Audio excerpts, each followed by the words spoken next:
بسم اللہ الحمدللہ والصلاۃ والسلام علی رسول اللہ وعلی آلہ وصحبہ اجمعین، اما بعد فاعوذ باللہ من الشیطان الرجیم، بسم اللہ الرحمن الرحیم، رب اشرح لی صدری ویسر لی امری واحلل عقدۃ من لسانی یفقہوا قولی۔ السلام علیکم ورحمۃ اللہ وبرکاتہ۔ انشاءاللہ آج ہم جو پورشن کور کریں گے وہ سورۃ التوبہ میں سے ہے، جہاں پہ سورۃ التوبہ میں ویسے تو منافقین کے بارے میں بہت زیادہ تذکرہ کیا گیا ہے، اور انشاءاللہ لیکن ہم اس کو موضوع بنائیں گے بعد میں، جب ہم لوگ قرآن کے آخری حصے کی طرف جائیں گے تو سورہ منافقون جب کور کریں گے تو وہاں پہ اس ٹاپک کو ہم ڈیٹیل میں انشاءاللہ ڈسکس کریں گے۔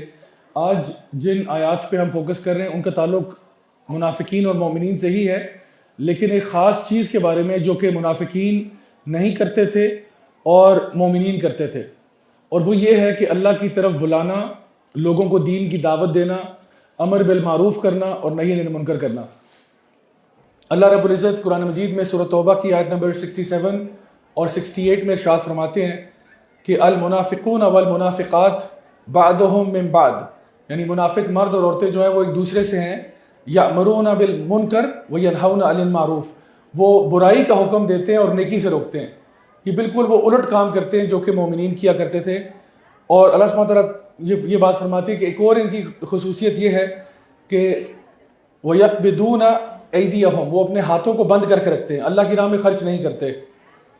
تو انہوں نے اللہ کو بلا دیا، اللہ نے ان کو بلا دیا، وہ اللہ کو بھول گئے، اللہ نے ان کو بلا دیا۔ اور اللہ تعالیٰ فرماتے ہیں اِنَّ الْمُنَافِقِينَ هُمُ الْفَاسِقُونَ، یہی فاسق لوگ ہیں، یہی گناہ گار لوگ ہیں، یہی اللہ کے فرما بردار لوگ نہیں ہیں۔ آگے فرمایا ان المنافقین ہم، آگے ہے وعد اللہ المنافقین والمنافقات والکفار، یعنی منافق مرد، منافق عورتیں اور کفار جو ہیں نار جہنم خالدین فیہا، یہ جہنم کی آگ میں ہوں گے۔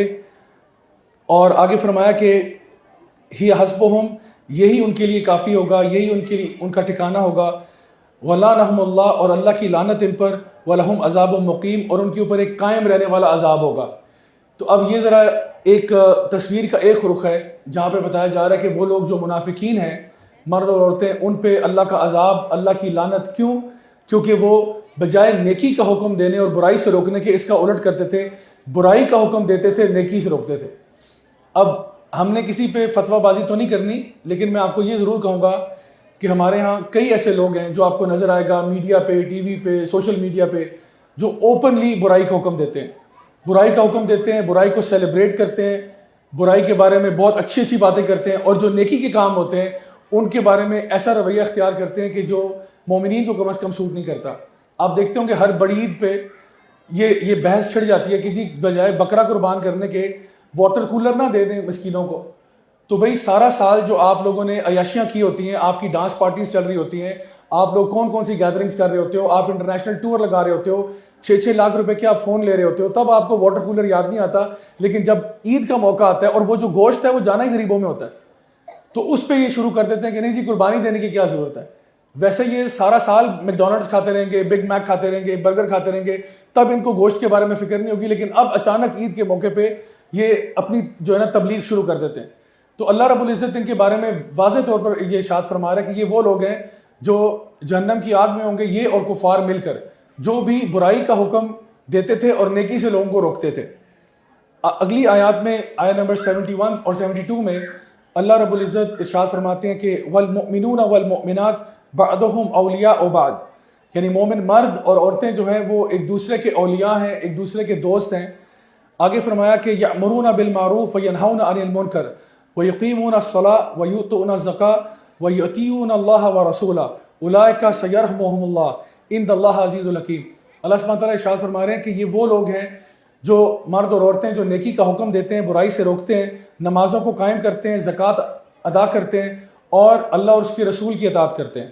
یہی وہ لوگ ہیں جن پہ اللہ کی رحمت ہوگی، اللہ کا رحم ان پہ ہوگا۔ اور یہ کون لوگ ہیں؟ جو کہ اللہ تعالیٰ العزیز اور حکیم ہے، اللہ تعالیٰ بہتر جاننے والا، پوری قدرت رکھنے والا ہے۔ پھر اللہ رب العزت آگے ارشاد فرماتے ہیں وعد اللہ المؤمنین والمؤمنات جنات تجری من تحت الانہار خالدین فیہا ومساکن طیبہ فی جنات عدن ورضوان من اللہ اکبر ذالک هو الفوز العظیم۔ اللہ سبحانہ تعالیٰ یہاں ارشاد فرماتے ہیں کہ اللہ نے وعدہ کیا ہے مومن مرد اور عورتوں سے کہ ان کو جنت عطا فرمائے گی، جو ہے نا عطا کی جائے گی، جس کے نیچے سے نہریں بہتی ہوں گی، اور وہاں پہ وہ ہمیشہ رہیں گے، اور یہ بہترین اور خوبصورت ان کے لیے رہنے کی جگہ ہوگی، اور جنت بھی کون سی، عدن ان کو جو ہے نا دیا جائے گا۔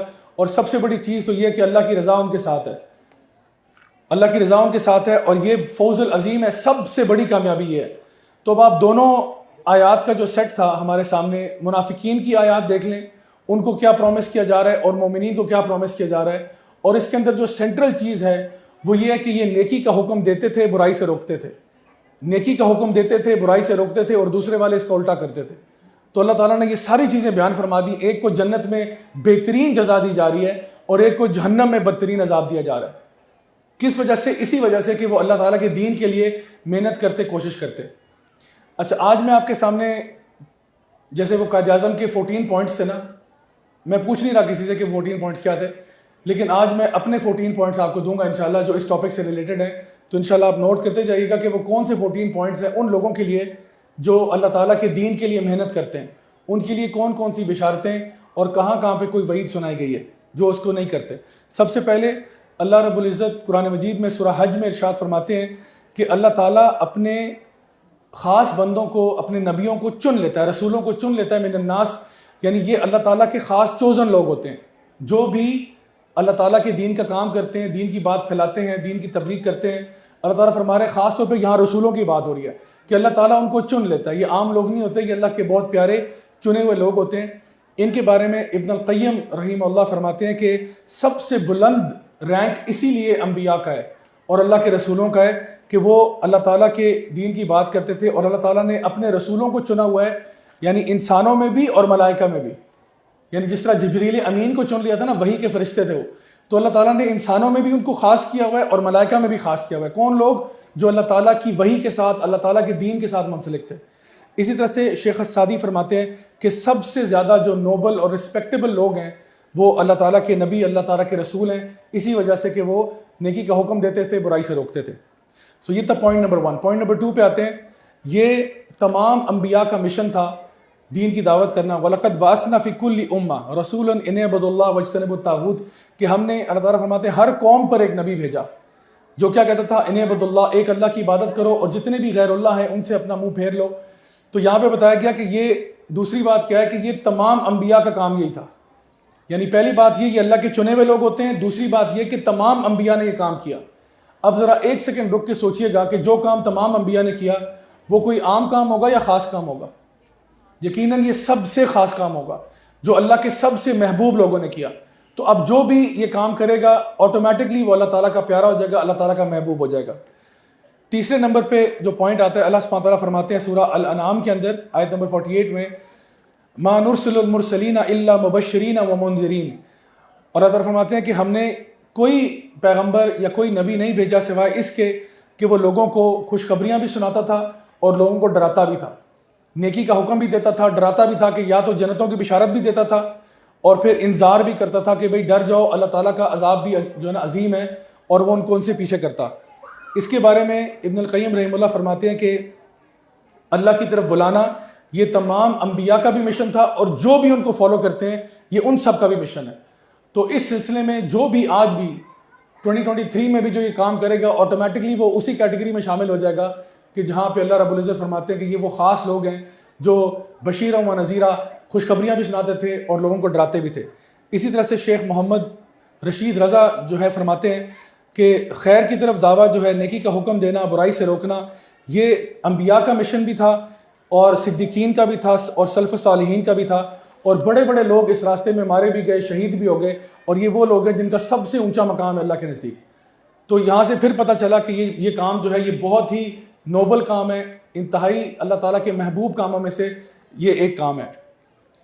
آگے صحیح بخاری اور مسلم کی حدیث ہے، پوائنٹ نمبر 4، کہ معاویہ رضی اللہ عنہ جو ہے یہ ارشاد فرماتے ہیں کہ نبی کریم صلی اللہ علیہ وسلم نے یہ بات ارشاد فرمائی کہ جب اللہ تعالیٰ کسی کے لیے بھلائی کا معاملہ کرتا ہے تو اس کو دین کا فہم عطا فرما دیتا ہے۔ یعنی جب اللہ تعالیٰ کسی سے بھلائی کا معاملہ کرتا ہے، یہ نہیں کہا کہ اس کو نوٹوں سے مالا مال کر دیتا ہے، کیونکہ عام طور پہ ہم یہی سمجھتے ہیں کہ اگر مجھے اللہ نے رزق بہت دے دیا ہے تو اللہ تعالیٰ میرے سے بڑی بھلائی کر رہا ہے، یا میرا بلڈنگ کھڑی ہو گئی ہے، میرا پلازا کھڑا ہو گیا، میرا بزنس کو 4 چاند لگ گئے تو ہمیں لگتا ہے اللہ کا بڑا کرم ہے۔ لیکن یہاں پر نبی کریم صلی اللہ علیہ وسلم فرما رہے ہیں کہ واقعتاً جب اللہ کسی کا بھلا کرتا ہے تو اس کو دین کی سمجھ عطا فرما دیتا ہے۔ اب خود اندازہ لگائیں یہ کتنی بڑی بات ہے. اچھا یہاں پر میں ایک چھوٹا سا پوائنٹ یہ بھی ایڈ کرتا چلوں کہ جتنی بھی چیزیں ہم ڈسکس کریں گے, ابھی تو میں نے 4 پوائنٹس کیے ہیں, 10 اور رہتے ہیں, یعنی یہ سارے پوائنٹس کس طرح سے دین کی دعوت کی جاتی ہے. دین کی دعوت کے ہزاروں طریقے ہو سکتے ہیں, ہزاروں طریقے. ایک تو یہ کہ جس طرح میں ابھی آپ سے بات کر رہا ہوں, یعنی تبلیغ کرنا, درس دینا, ایک تو یہ طریقہ ہو گیا. ایک ہو گیا کسی کے ساتھ فون پہ آپ 1 to 1 بات کر رہے ہیں, یہ بھی دعوت دین ہے, خیر کی بات کر رہے ہیں. اسی طرح سے آپ کسی کو کوئی کتاب گفٹ کر دیتے ہیں, آپ کسی کو واٹس ایپ پہ کوئی ویڈیو شیئر کر دیتے ہیں, آپ کسی کو کوئی میسج لکھ کے بھیج دیتے ہیں, آپ کوئی پکچر ہے اس میں کسی کو ٹیگ کر دیتے ہیں, کوئی قرآن کی آیت ہے, کوئی حدیث ہے. اسی طرح سے جو لوگ دین کی خدمت کر رہے ہیں, دین کا کام کر رہے ہیں, ان کو آپ سپورٹ کرنا شروع کر دیتے ہیں, ان کے آپ ہاتھ بازو بن جاتے ہیں, چاہے فزیکلی چاہے فائنینشلی, جس کیپیسٹی میں بھی آپ اللہ تعالیٰ کے دین کی دعوت کے ساتھ منسلک ہو جاتے ہیں کہیں نہ کہیں, کسی نہ کسی کیپیسٹی میں, تو آٹومیٹکلی آپ اسی گروہ کا حصہ بن جاتے ہیں جن کے بارے میں یہ ساری بشارتیں سنائی جا رہی ہیں کہ اللہ تعالیٰ کی رحمت ان کے اوپر, اللہ تعالیٰ کے سب سے محبوب لوگ یہ, اللہ تعالیٰ کے سب سے پیارے. تو یہ وہ ساری بشارتیں ہیں. تو 4 تو ہو گئی یہاں تک. 5ویں چیز کیا ہے؟ ابن مسعود رضی اللہ عنہ ارشاد فرماتے ہیں کہ نبی کریم صلی اللہ علیہ وسلم نے یہ بات ارشاد فرمائی کہ حسد کرنا 2 صورتحال میں اجازت ہے اس کی.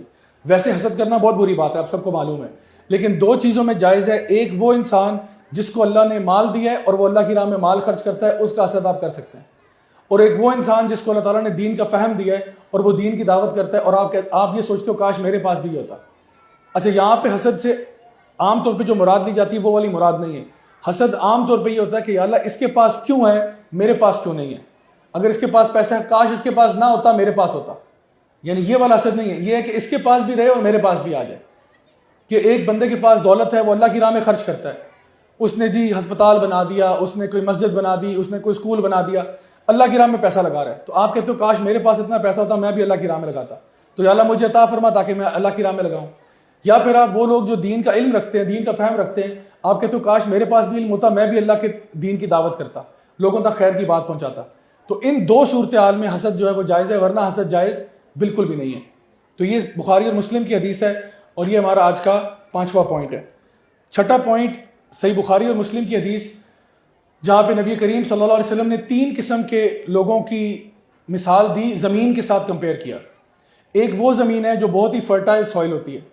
یہ کون سی سوائل ہوتی ہے؟ جہاں پہ جب آپ پانی ڈالتے ہو اس میں, تو پانی وہ ایبزارب بھی کرتی ہے, اور پھر اس میں سے جو نا درخت نکلتے ہیں, پودے نکلتے ہیں, ان درختوں کا سایہ بنتا ہے, وہاں سے لوگ پھل توڑتے ہیں, سائے کے اندر آرام کرتے ہیں, جانور آتے ہیں وہاں سے چگتے ہیں. مطلب وہ ساری چیزیں, زمین کو بھی فائدہ ہوتا ہے, جب پانی اندر جاتا ہے زمین کو بھی فائدہ ہوتا ہے, اور زمین سے اوپر والوں کو بھی فائدہ ہوتا ہے. زمین کو فائدہ یہ کہ زمین کو سالیڈیفائی کرنے کے لیے ایک درخت جو ہے اپنی جڑیں مضبوط کر رہا ہے, اور اوپر جو ہے اوپر والوں کو بھی فائدہ ہو رہا ہے. تو یہ تو پہلی قسم کی زمین ہے. دوسری قسم کی زمین وہ ہے جیسے کوئی پکا فرش ہوتا ہے, جس طرح یہاں پہ ٹائلڈ فلور ہے, اس ٹائلڈ فلور پہ اگر آپ پانی ڈال لیں تو یہ پانی اندر تو نہیں جائے گا اس کے, لیکن اوپر رہے گا. تو زمین کو تو کوئی فائدہ نہیں ہوا اس پانی کا, لیکن بہرحال اوپر والوں کو تھوڑا سا فائدہ ہو جائے گا کہ کوئی جانور, چرند پرند, حیوان کوئی آ کے وہاں سے پانی پی لے تو اس کو بینیفٹ ہو جائے گا. تو یہ دوسرے نمبر پہ آنے والی زمین ہے. اور تیسرے نمبر پر وہ زمین ہے جو بالکل بنجر زمین ہوتی ہے, صحرائی زمین ہوتی ہے, جہاں پہ پانی آپ پوری بالٹی بھی ڈال لیں تو نہ زمین کو فائدہ ہو رہا ہے, نہ اس کے اوپر کوئی چیز اگ رہی ہے. تو لوگ بھی اسی قسم کے 3 لوگ ہوتے ہیں. ایک وہ لوگ ہوتے ہیں جن کے پاس جب دین کا علم آتا ہے وہ خود بھی فائدہ اٹھاتے ہیں, ان کو خود بھی فائدہ ہوتا ہے اور دوسروں کو بھی ہوتا ہے. خود وہ اپنے کردار کو, اپنے بیہیویئر کو چینج کرتے ہیں اس نالج کے مطابق جو ان تک پہنچا ہے, اور دوسروں تک بھی وہ بات لے کر جاتے ہیں تو فائدہ ہو جاتا ہے. دوسری کیٹیگری میں وہ لوگ ہیں جو کہ ہر دینی میسج آگے فارورڈ کر دیتے ہیں لیکن خود اپلائی نہیں کرتے. آپ جانتے ہوں گے کہ ایسے لوگوں کو جو میسج آتے ہیں نا, صبح شام قرآن و حدیث بھیجتے رہتے ہیں, لیکن شاید خود بھی عمل کر لیں تو کتنا اچھا ہو جائے. تو یہ وہ لوگ ہیں جو چلو ایک خیر تو آ رہی ہے کہ دوسروں تک خیر کی بات پہنچاتے ہیں, لیکن خود اس پر عمل نہیں کرتے.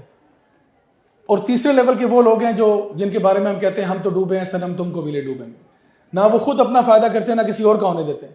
کوئی اگر ان تک آیت یا حدیث پہنچی بھی ہے سیدھی سیدھی ڈیلیٹ کر دیتے ہیں, کہتے ہیں نہ میں نے پڑھنی ہے نہ کسی اور کو پڑھنے دینی ہے. یعنی یہ وہ لوگ ہیں جن کو دین کا علم دے بھی دو, ان کے ایک کان سے جا کے دوسرے سے باہر ہو جاتا ہے, اور پھر دوسروں کے ساتھ کیا شیئر کرنا.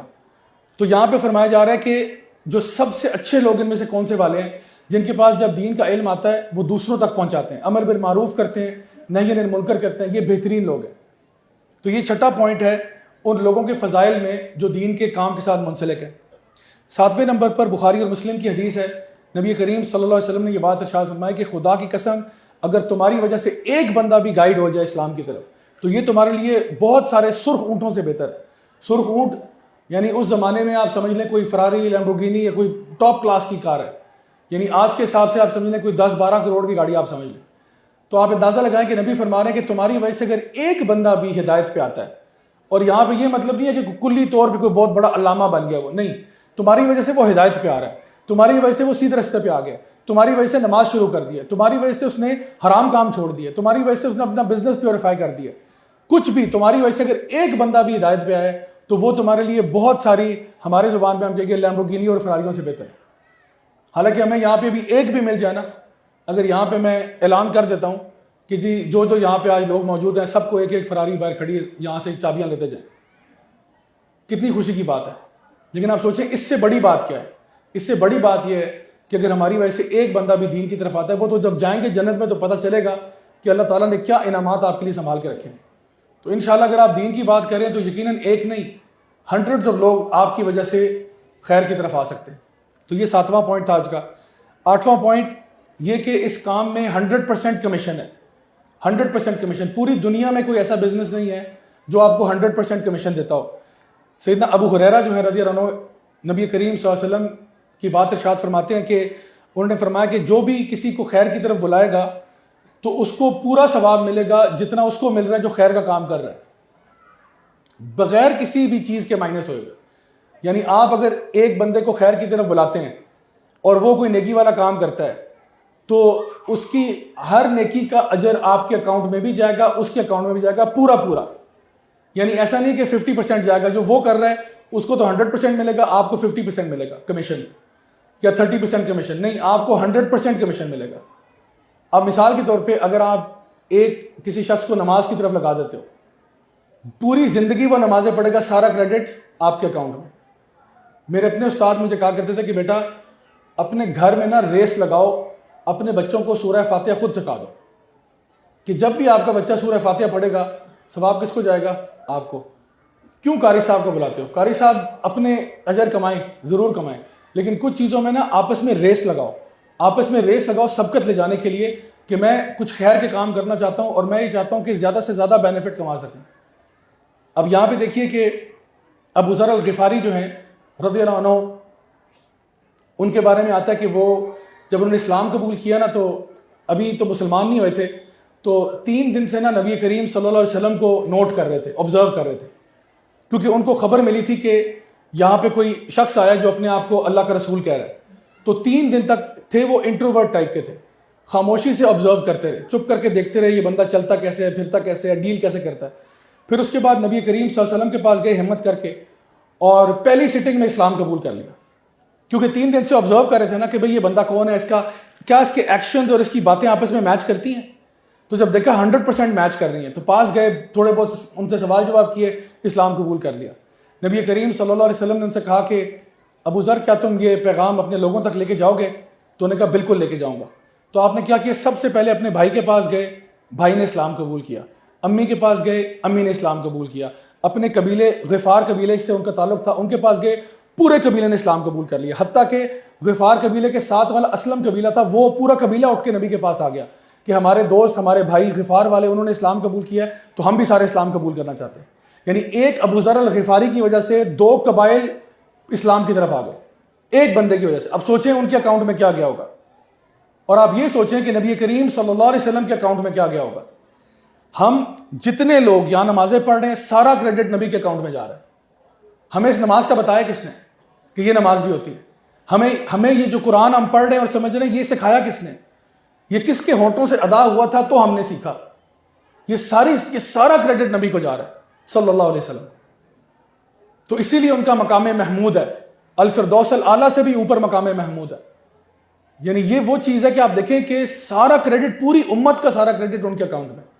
اب آپ اگر کوئی بھی خیر کی بات اپنی گھر میں کرتے ہیں, اپنی فیملی میں کرتے ہیں, آپ کے بچے اور ان کے بچے اور ان کے بچے اور ان کے بچے, جتنی نسلیں آئیں گی, جو خیر کا پیغام آپ نے شروع کیا ہوگا وہ سارا صدقہ جاری آپ کے اکاؤنٹ میں. اتنی بڑی بشارت ہے ان لوگوں کے لیے جو لوگوں کو خیر کی طرف بلاتے ہیں. اور میں نہیں سمجھتا اس سے بہتر کوئی طریقہ ہو سکتا ہے اپنے اعمال ملٹیپلائی کرنے کا, کہ آپ کے اعمال جو ہیں وہ ملٹیپلیکیشن کا فیکٹر لگ جائے ان کے ساتھ. تو یہ 8واں پوائنٹ تھا 100% کمیشن. 9واں پوائنٹ یہ ہے کہ مرنے کے بعد بھی اجر و ثواب ملے گا آپ کو. نبی کریم صلی اللہ علیہ وسلم کی حدیث صحیح مسلم کی، آپ فرماتے ہیں کہ جب ایک انسان مر جاتا ہے تو سارے کام، اس کے سارے اعمال ختم ہو جاتے ہیں سوائے 3 چیزوں کے. ایک وہ جو صدقہ جاریہ اس نے دیا ہوتا ہے، کوئی بھی ایسی چیریٹی جو کنٹینیو کرتی رہتی ہے. دوسری چیز وہ علم نافع بینیفیشل نالج جو اس نے لوگوں تک پہنچایا ہوتا ہے. جب تک وہ نالج سرکولیشن میں رہے گا، مرنے کے بعد بھی اس کو اجر ملتا رہے گا. مثال کے طور پہ آپ نے اپنے بچوں کو نماز پہ لگایا، یہ کہا کہ اللہ کے ساتھ کسی کو شریک نہیں کرنا، آپ کے بچے اپنے فرینڈز کو بتا رہے ہیں، فیملی کو بتا رہے ہیں، اپنے بچوں کو بتا رہے ہیں، وہ آگے بتا رہے ہیں. جب تک یہ سلسلہ چلتا رہے گا سارا کریڈٹ آپ کے اکاؤنٹ میں. مرنے کے بعد بھی آپ کا نامہ اعمال کلوز نہیں ہوا، اس میں لکھائی جاری ہے. اور پھر نیک اور صالح اولاد جو آپ کے لیے دعا کرے. یعنی 3 چیزیں ہیں جو مرنے کے بعد بھی آپ کے لیے اجر کا باعث بنتی ہیں، باقی سارے آپ کے اجر وغیرہ بند ہو چکے ہوتے ہیں. تو اس میں 2 چیزیں صدقہ جاریہ، وہ بھی بینیفیشل نالج کے ساتھ اٹیچ کی جا سکتے ہیں، اور بینیفیشل نالج خود. یہ دونوں چیزیں وہ ہیں جو ہمارے آج کے موضوع کے ساتھ جن کا تعلق ہے. 10ویں نمبر پہ نبی کریم صلی اللہ علیہ وسلم کی حدیث ترمذی کی، آپ نے فرمایا کہ یہ دنیا اور جو کچھ اس میں ہے وہ کرسڈ ہے، ملعون ہے، سوائے 3 چیزوں کے. ایک ذکر اللہ کا ذکر، اور ایک عالم دین جو دین کی بات پھیلاتا ہے، اور ایک وہ طالب علم جو وہ سیکھتا ہے. یعنی اس کے علاوہ پوری دنیا کرسڈ ہے، ملعون ہے. یعنی اس میں خیر نہیں ہے، خیر سے خالی ہے. اگر کوئی چیز خیر والی ہے، جس چیز کے ساتھ اللہ کا ذکر اٹیچ ہے اس میں رحمتیں ہیں، اس میں برکتیں ہیں، اس میں خیر ہے، اس میں نفع ہے، اس میں فائدہ ہے. اور وہ شخص جو دین کا علم پھیلاتا ہے، دین کی بات کرتا ہے، اور وہ جو طالب علم ہے، ان میں خیر ہے بس. اب دیکھ لیں دنیا کے بارے میں نا، ویسے کہا گیا یہ مچھر کا پر ہے، ویسے کہا گیا یہ مری ہوئی بکری کے مطابق، یعنی جو ہے نا برابر بھی نہیں ہے، مری ہوئی بکری زیادہ بہتر ہوگی شاید. لیکن یہاں پہ کہا جا رہا ہے کہ اگر کوئی اس دنیا میں خیر ہے تو وہ ان 3 چیزوں میں: ذکر اللہ کا ذکر، اور جو دین کی بات کرنے والے علماء، اور تیسری چیز وہ جو طالب علم ہے جو دین کا علم سیکھتا ہے. تو اس اعتبار سے یہ لوگ جو ہیں ان پہ اللہ کی رحمتیں اور برکتیں ہوں گی.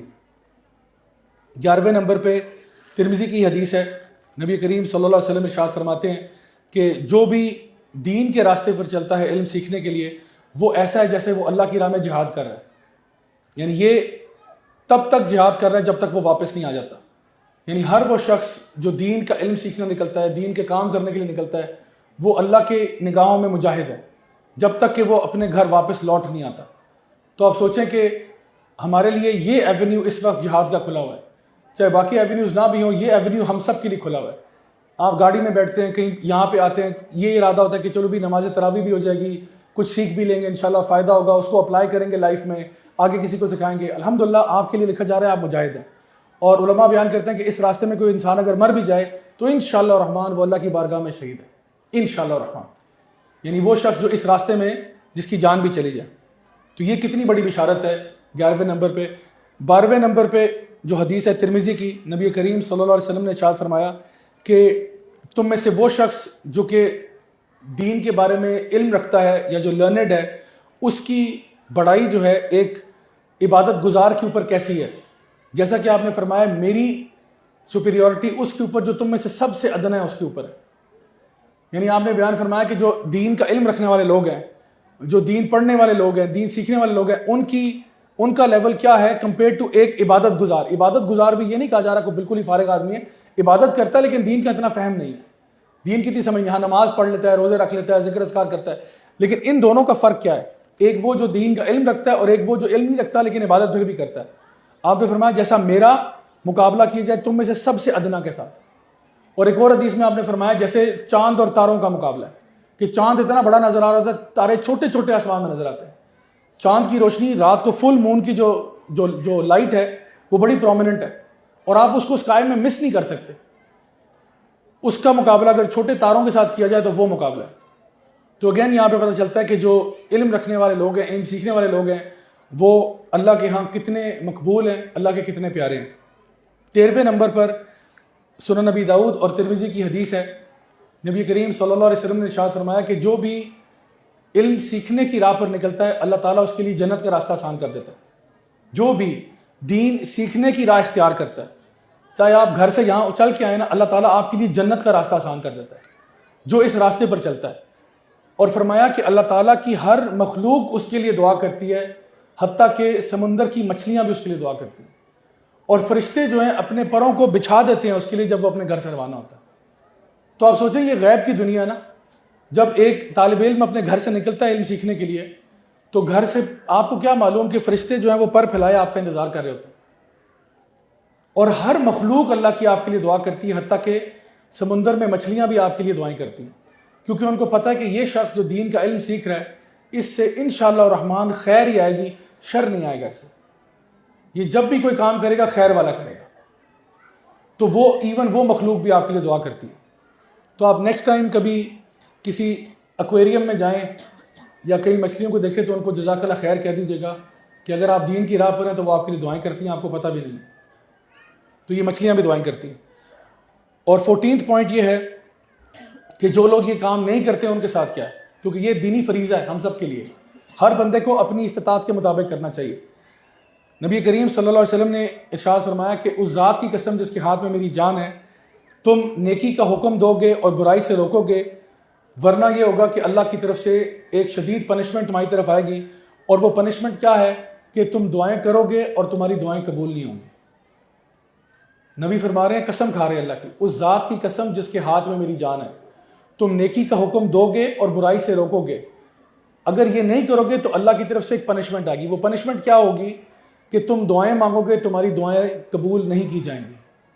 تو اگر آپ اور میں یہ چاہتے ہیں کہ اللہ تعالیٰ ہماری دعائیں قبول کرے تو نیکی کا حکم دیں، برائی سے روکیں اور اس کام میں لگ جائیں، کسی نہ کسی کیپیسٹی میں اپنے آپ کو اس کام کے ساتھ منسلک کریں۔ آخر میں سورہ حج کی آیات بیان کر کے میں اپنی بات کو کنکلوڈ کرتا ہوں۔ اللہ رب العزت سورہ حج کی آیت نمبر 40 اور 41 میں ارشاد فرماتے ہیں، وَلَيَنْصُرَنَّ اللَّهَ مَن يَنْصُرُ إِنَّ اللَّهَ لَقَوِيٌّ عزیز، کہ یقیناً اللہ تعالیٰ ان کی مدد کرتا ہے جو اللہ کی مدد کرتے ہیں۔ اچھا اب سوال ہے، ایک سیکنڈ کے لیے رکیں ذرا، کہ کیا اللہ کی مدد ہم کر سکتے ہیں؟ یعنی اللہ تعالیٰ تو کسی کی مدد کا محتاج تو نہیں ہے، تو اللہ تعالیٰ فرما رہے ہیں اللہ اس کی مدد کرتا ہے جو اللہ کی مدد کرتے ہیں۔ تو یہاں اللہ کی مدد سے مراد ہے اللہ تعالیٰ کے دین کی مدد، کیونکہ اللہ تعالیٰ کرنا چاہے تو کن فیکون کر کے اپنے دین کو غالب کر دے، لیکن اگر اللہ تعالیٰ ہم جیسے نالائقوں سے کام لے رہا ہے تو یہ ہمارے لیے بہت بڑے آنر کی بات ہے کہ اللہ تعالیٰ ہم سے وہ کام لے لے۔ تو اللہ تعالیٰ فرما رہے ہیں اللہ اس کی مدد کرتا ہے جو اللہ تعالیٰ کی دین کی مدد کرتا ہے۔ الذین ان مکناہم فی الارض اقاموا الصلاۃ وآتوا الزکاۃ وامروا بالمعروف ونہوا عن المنکر وللہ عاقبۃ الامور۔ اللہ سبحانہ تعالیٰ فرماتے ہیں یہ وہ لوگ ہیں کہ جن کو جب زمین میں طاقت دی جاتی ہے، پاور دی جاتی ہے، اتھارٹی دی جاتی ہے، تو کیا کرتے ہیں؟ وہ نمازوں کو قائم کرتے ہیں، وہ زکوٰۃ کو بھی قائم کرتے ہیں، وہ نیکی کا حکم دیتے ہیں، برائی سے روکتے ہیں، اور اللہ کے پاس بہترین اجر ہے، بہترین سارے معاملات کا بہترین اینڈ جو ہے نا اللہ کے پاس ہے۔ تو یہاں پہ اللہ سبحانہ تعالیٰ نے 4 کوالٹیز بیان کی ہیں ان لوگوں کی جن کی اللہ تعالیٰ مدد فرمائے گا۔ یہ وہ لوگ ہیں جو نمازوں کو قائم کرواتے ہیں، خود بھی کرتے ہیں اور آگے بھی کرواتے ہیں، زکوٰۃ کا کام کرتے ہیں اور نیکی کا حکم دیتے ہیں، برائی سے روکتے ہیں۔ جو یہ کام کرتا ہے اللہ تعالیٰ فرماتا ہے یہ وہ لوگ ہیں جن کے ساتھ ہمیشہ اللہ کی مدد ہوتی ہے۔ اب آپ سوچیں کہ کیا ہمیں اللہ کی مدد چاہیے یا نہیں چاہیے؟ کیا ہمیں لگتا ہے کہ ہم اپنے لیے خود کافی ہیں یا کیا اللہ کی مدد چاہیے؟ میں تو سمجھتا ہوں ہمیں ہر سیکنڈ، ہر لمحے اللہ کی مدد چاہیے ہوتی ہے۔ اللہ کی مدد کے بغیر ہم کچھ بھی نہیں ہیں۔ تو اگر ہمیں اللہ کی مدد چاہیے تو ہمیں اللہ تعالیٰ کے اس دین کے کام کے لیے اپنے آپ کو ایکٹیویٹ کرنا ہوگا، اپنے آپ کو موبلائز کرنا ہوگا جس کیپیسٹی میں بھی ہو۔ دیکھیں ہر بندہ اسپیکر نہیں بن سکتا، یہ فیکٹ ہے۔ ہر بندہ نہ عالم دین بن سکتا ہے، نہ ہر بندہ مفتی بن سکتا ہے، نہ ہر بندہ جو ہے نا وہ کوئی قرآن کا قاری بن سکتا ہے، یہ ہر بندے کے بس کی بات نہیں ہے۔ لیکن اللہ تعالیٰ فرماتے ہیں فاتقوا اللہ ما استطعتم، جتنی تمہاری استطاعت ہے اتنا تو کرو نا۔ کسی کو اگر اللہ نے مال دی ہے آپ مال خرچ کریں اللہ کی راہ میں، کسی کو اللہ تعالیٰ نے اگر طاقت دی ہے آپ جا کے والنٹیئر کریں، کسی کو اللہ تعالیٰ نے علم دیا ہے وہ علم پھیلائے، کسی کو اللہ تعالیٰ نے کچھ اور چیز دی ہے، اپنی فیملی میں کام کرنے کا موقع دیا ہے وہ کام کرے۔ ہر بندہ اپنی استطاعت کے مطابق کام کرے۔ یقیناً اللہ تعالیٰ بہتر جانتے ہیں کہ آپ کی کیپیسٹی کیا ہے، اللہ تعالیٰ بہتر جانتے ہیں آپ کی کیپیسٹی کیا ہے، اس لیے اپنی کیپیسٹی کے مطابق کریں۔ اللہ تعالیٰ ہم سب سے قبول فرمائے اور ہمیں ہمیشہ نیک اعمال کرنے کی توفیق عطا فرمائے۔ بارک اللہ فیکم، والسلام علیکم ورحمۃ اللہ وبرکاتہ۔